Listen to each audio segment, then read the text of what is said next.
Hi hello friends, நீங்க பார்த்துட்டு இருக்குது நம்ம டெக் தமிழ் சேனல். இன்னைக்கான வீடியோவில் நம்ம எதை பற்றி பார்க்க போகிறோம் அப்படின்னு கேட்டிங்கன்னா, புது ரேஷன் கார்டு சம்மந்தப்பட்ட ஒரு முக்கியமான ஒரு இன்ஃபர்மேஷன் தான் பார்க்க போகிறோம். நிறைய பேர் வந்து தமிழ்நாட்டில் எதிர்பார்த்து கொண்டிருக்கக்கூடிய ஒரு விஷயம் என்னன்னு கேட்டிங்கன்னா, புதிய ரேஷன் அப்ளை பண்ணிட்டு வெயிட் பண்ணுறவங்க லட்சக்கணக்கில் இருக்கீங்க. இவங்களுக்கு எல்லாமே ஒரு முக்கியமான விஷயத்தை தான் இந்த வீடியோவில் ஷேர் பண்ண போகிறோம். ஸோ வீடியோவை ஸ்கிப் பண்ணாமல் பாருங்கள். முக்கியமாக வீடியோக்குள்ளே போகிறதுக்கு முன்னாடி நிறைய பேர் வந்து வீடியோ பார்க்குறீங்க, சப்ஸ்கிரைப் பண்ணால் வந்து பார்க்குறீங்க. இந்த மாதிரி இன்ஃபர்மேஷன்ஸ்லாம் உங்களுக்கு உடனுக்குடனே தெரிஞ்சுக்கணும் அப்படின்னா நம்ம சேனலில் கீழே இருக்கக்கூடிய ரெட் கலர் பட்டனை ப்ரெஸ் பண்ணி சப்ஸ்கிரைப் பண்ணிங்க. கூடவே ஒரு பெல் ஐகான் வரும், அதை கிளிக் பண்ணிவிட்டு ஆளுங்கிற நோட்டிஃபிகேஷனை கிளிக் பண்ணிட்டீங்கன்னா நம்ம எப்போல்லாம் வீடியோஸ் வந்து போடுறதோ உடனுக்குடனே உங்களுக்கு நோட்டிஃபிகேஷனாக வந்துடும்.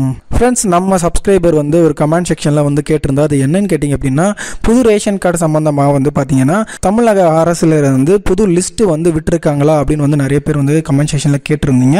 அதற்கான விளக்கம் என்னன்னு பார்த்தீங்கன்னா, புது லிஸ்ட்லாம் வந்து எதுவுமே வந்து கிடையாது. புது ரேஷன் கார்டு அப்ளை பண்ணவங்களுக்கு இந்த லிஸ்ட் வந்திருக்கு, அதில் உங்கள் நேம் இருக்குது அப்படின்னு வந்து செக் வந்து பண்ணிக்க அப்படின்னு வந்து சொல்லியிருக்காங்க. சப்ஸ்கிரைபர் வந்து கேட்டிருந்தாரு. ஸோ அவருக்கான பதிலும் சரி. பொதுவாக வந்து என்னென்னா, இந்த நியூஸ் வந்து தமிழ்நாட்டுக்கு வந்து பொருந்தாது. இது வந்து பார்த்தீங்க அப்படின்னா அதர் மாநிலம், அதாவது வெளியே இருக்கக்கூடிய மாநிலங்களுக்கு இந்த ஒரு இன்ஃபர்மேஷன் வந்து கொடுத்துருக்காங்க. அதில் வந்து தமிழில் நியூஸ் வந்ததுனால தமிழ்நாட்டுக்கு இந்த ஒரு லிஸ்ட் வந்து ரெடி ஆயிருக்கு. அதில் உங்கள் பேர் இருந்தால் தான் உங்களுடைய ரேஷன் கார்டு கிடைக்கும் அப்படிங்கிற இன்ஃபர்மேஷன் நிறைய பேர் சொல்லிட்டு இருக்காங்க. கண்டிப்பாக அது வந்து பார்த்தீங்க அப்படின்னா முழுக்க அது தமிழகத்துக்கு பொருந்தவே பொருந்தாது. ஒருவேளை நீங்கள் என்னுடைய ரேஷன் கார்டு எந்த நிலையில் இருக்குது, என்ன ஸ்டேஜில் இருக்குன்னு தெரிஞ்சுக்கணும் அப்படின்னா கவர்மெண்ட் உடைய ஒரு அஃபிஷியலான வெப்சைட் வந்து இருக்குது. அதோடைய லிங்க்கும் கீழே டிஸ்கிரிப்ஷனில் வந்து கொடுத்துருக்கேன். ஒருவேளை நீங்கள் வந்து ஷாப்பில் அப்ளை பண்ணியிருந்தாலும் இல்லை நீங்களே அப்ளை பண்ணியிருந்தாலும் இந்த வெப்சைட் மூலிமா உங்களால் வந்து எந்த ஸ்டேட்டஸில் இருக்குன்னு தெரிஞ்சுக்க முடியும். ஸோ இதை வந்து நீங்கள் வந்து கரெக்டாக எந்த ஸ்டேஜில் இருக்குது, 1ல் இருக்கா 2ல் இருக்கா இல்லை 3, 4 ஸ்டேஜ் வரைக்கும் இருக்குது. இந்த 4வது ஸ்டேஜில் இருக்கவங்களுக்கு நிறைய பேர் பார்த்தீங்க அப்படின்னா சொல்லக்கூடியது, என்னுடைய இப்போ தான் அப்ளை பண்ணியிருக்கேன், ஃபஸ்ட்டு வந்து இப்போ தான் வந்து செகண்ட் ஸ்டேஜில் இருக்குது அப்படின்னு வந்து நிறைய பேர் வந்து சொல்லுவாங்க. அப்ளை பண்ண எல்லாருக்குமே வந்து பார்த்தீங்கன்னா ஃபஸ்ட்டு அப்ளிகேஷன் வந்து சப்மிட் ஆகிடும். அடுத்து வந்து ஆவண சரிபார்ப்பில் வந்து இருக்கும். இது எல்லாமே கம்ப்ளீட் ஆன பிறகு தான் இந்த ஒரு ரேஷன் கார்டு வந்து உங்களுக்கு பிரிண்ட் பண்ணி கொடுப்பாங்க. இந்த ஒரு 4வது ஸ்டேஜில் இருக்கவங்களுக்கு கூட இப்போ யாருக்குமே வந்து பார்த்தீங்கன்னா கார்டு வந்து வழங்கப்படலை. அதனால் இந்த கார்டு எப்போ வழங்குவாங்க அப்படின்னு வந்து நிறைய பேர் வந்து டவுட்ஸ் வந்து கேட்டுகிட்டு இருக்கீங்க. கமெண்ட் செக்ஷன்லையும் பார்த்தீங்கன்னா நான் அப்ளை பண்ணி ஒரு 9 மாதத்துக்கிட்ட ஆகுது, இல்லை 1 இயர் கூட வந்து சொல்கிறாங்க. இந்த மாதிரி இருக்கும்போது இன்னும் நீங்கள் வந்து கண்டிப்பாக பார்த்தீங்க அப்படின்னா இந்த கார்டு வழங்குறதுக்கு டிலே வந்து கண்டிப்பாக ஆகும். அதில் எந்த ஒரு மாற்று கருத்துமே கிடையாது. நீங்கள் உடனே வந்து கிடைக்கணும் அப்படின்னு நிறைய பேர் வந்து அப்ளை பண்ணியிருப்பீங்க. ஆனால் யதார்த்தம் வந்து பார்த்தீங்க அப்படின்னா இன்னும் பெயர்களாக நீக்கி புது கார்டு அப்ளை பண்ணுறவங்களுக்கு இந்த பெயரெல்லாம் மீண்டும் நான் சொன்ன மாதிரி தான் இந்த பெயரெல்லாம் மறுபடியும் பழைய அட்டையிலே வந்து சேர்த்துட்டு இருக்காங்க நிறைய பேர். அதனால் கவர்மெண்ட்டில் இருந்து அதிகாரிகள் சொன்ன விஷயம் என்னன்னு கேட்டிங்க அப்படின்னா, இந்த நியூ ரேஷன் கார்டு அப்ரூவ் பண்ண ஸ்டார்ட் பண்ண பிறகு நீங்கள் வந்து உங்களுடைய பெயர்களை நீக்கி புது ரேஷன் கார்டுக்கு அப்ளை பண்ணுங்க அப்படின்னு வந்து இந்த ஒரு விஷயத்தை தான் ரிப்பீட்டடாக வந்து சொல்லிட்டு இருக்காங்க. என்னுடைய ப்ரீவியஸ் வீடியோலையும் நான் இந்த ஒரு இன்ஃபர்மேஷன் உங்களுக்கு ஷேர் பண்ணியிருப்பேன். ஸோ அதே தான் வந்து மறுபடியும் நான் கேட்டப்போ இந்த ஒரு விஷயத்த வந்து சொல்கிறாங்க. அதற்கு மீறி பார்த்தீங்க அப்படின்னா எங்களுக்கு மேலதிகாரிகள் கொடுக்குற தகவல் தான் நாங்கள் வந்து இங்கே செயல்படுத்தப்பட முடியும் அப்படிங்கிறத வந்து கொடுத்துருக்காங்க. ரேஷன் கார்டு பார்த்தீங்கன்னா உங்களுக்கு உடனடியாக வழங்கி ஆகணும். அதனால் வந்து அப்ரூவல் பண்ணாமல் வச்சுருக்காங்க அப்படின்னு வந்து இந்த நம்ம டிஎஸ் ஆஃபீஸில் இருக்கக்கூடிய அதிகாரிகள் வந்து கூறியிருந்தாங்க.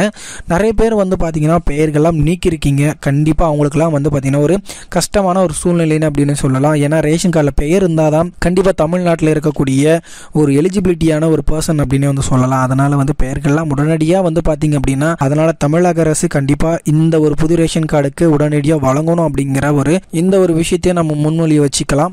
அதனால் உங்களுக்கு ஒரு பர்சனலான ஒரு விஷயம் என்னன்னு கேட்டிங்கன்னா, உங்கள் பெயர்களெல்லாம் அந்த ஒரு ரேஷன் கார்டு அப்ரூவல் ஸ்டார்ட் பண்ண பிறகு பெயர்களெல்லாம் நீக்கிடுங்க. அதுக்கப்புறம் உங்களுக்கு பெயர் நீக்கிட்டு இன்னும் அட்டை வராமல் இருக்குது ரேஷன் அட்டை அப்படின்னீங்கன்னா உங்களுடைய குடும்பத்தில் பழைய குடும்பத்திலையும் அரிசி இந்த பருப்புலாம் பார்த்தீங்கன்னா குறைந்த அளவில் தான் வந்து கொடுப்பாங்க. அதனால் அப்ரூவல் ஸ்டார்ட் பண்ண பிறகு கண்டிப்பாக உங்களுடைய புது ரேஷன்ஸ் கார்டை வாங்கிக்கலாம். ஃப்ரெண்ட், ஒரு நண்பர் வந்து என்ன சொல்லியிருந்தார் அப்படின்னு பார்த்தீங்கன்னா, என்னுடைய ரேஷன் கார்டு வந்து பார்த்தீங்க அப்படின்னா ரிஜெக்ட் பண்ணியிருக்காங்க. ஏன் ரிஜெக்ட் பண்ணாங்கன்னு தெரியல, நான் வந்து ரிப்பீட்டடாக வந்து அப்ளை பண்ணிட்டு இருக்கேன் அப்படின்னு வந்து சொல்கிறாங்க. அந்த நண்பருக்கான ஒரு விளக்கம் என்னன்னு கேட்டிங்கன்னா, முதல் விஷயம் இந்த ரேஷன் கார்டை எதற்காக வந்து நீக்கிறாங்கன்ற காரணத்தை ஃபஸ்ட்டு தெரிஞ்சுக்கிட்டு அதன் பிறகு வந்து அப்ளை பண்ணுங்க. முதல் தடவை பண்ண தப்பையே நீங்கள் ரிப்பீட்டடாக பண்ணீங்கன்னா கண்டிப்பாக ரிஜெக்ட் தான் வந்து பண்ணுவாங்க. அதனால் உங்களுக்கு அந்த அதிகாரி என்ன டாக்குமெண்ட்ஸை உங்ககிட்ட இருந்து எதிர்பார்க்கிறாருங்கிற ஒரு விஷயத்த தெளிவாக தெரிஞ்ச பிறகு அப்ளை வந்து பண்ணுங்க.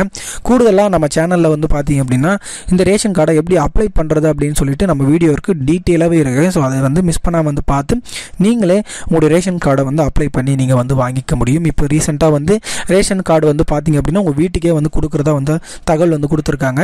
அதனால் நீங்கள் வெளியே போயிட்டு அலைஞ்சி இந்த ஒரு ரேஷன் கார்டை வாங்கணும் விஷயம் இல்லை, உங்கள் வீட்டில் இருந்தே நீங்களே வந்து ரேஷன் கார்டு அப்ளை பண்ணி வாங்கிக்க முடியும். அந்த நண்பருக்கு நான் சொல்லக்கூடிய விஷயம் என்னன்னு கேட்டிங்கன்னா, அப்படின்னா இப்போ நான் சொல்லக்கூடிய 5 டாக்குமெண்ட்ஸ் முக்கியமாக இருந்துச்சுன்னா கண்டிப்பாக வந்து ரிஜெக்ட் வந்து ஆகாது. அது எப்படின்னு கேட்டிங்க அப்படின்னா கண்டிப்பாக இப்போ அப்ளை பண்ணக்கூடிய ஹெட் யார் வந்து தலைவராக வந்து ரேஷனில் போடுறீங்களோ அவங்களுடைய பெயரில் வந்து கண்டிப்பாக வீட்டு ரசீது இருக்கணும். அதே போல் இபி பில் அப்படி இல்லைன்னா கேஸ் பில் கண்டிப்பாக இருக்கணும்.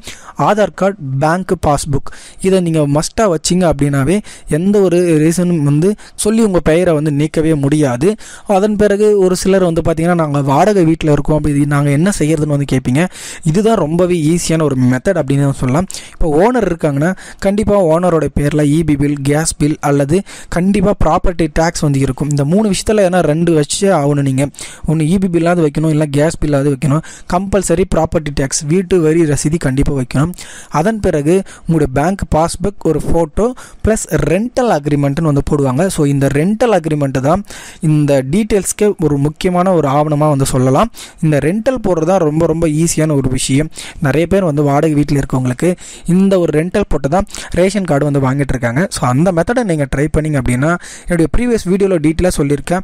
ஸோ அதை பார்த்து கரெக்டாக நீங்கள் ரிஜெக்ட் ஆகாமல் இந்த ஒரு ரேஷன் கார்டை வந்து அப்ளை பண்ணிக்கோங்க.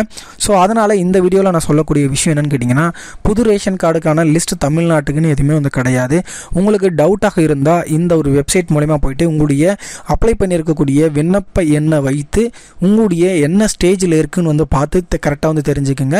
இந்த ஒரு ரேஷன் கார்டை பார்த்தீங்கன்னா அப்ரூவல் மட்டும் தான் பண்ணாமல் வச்சுருக்காங்க, பட் அப்ளை பண்ணதெல்லாம் போயிட்டு தான் இருக்குது.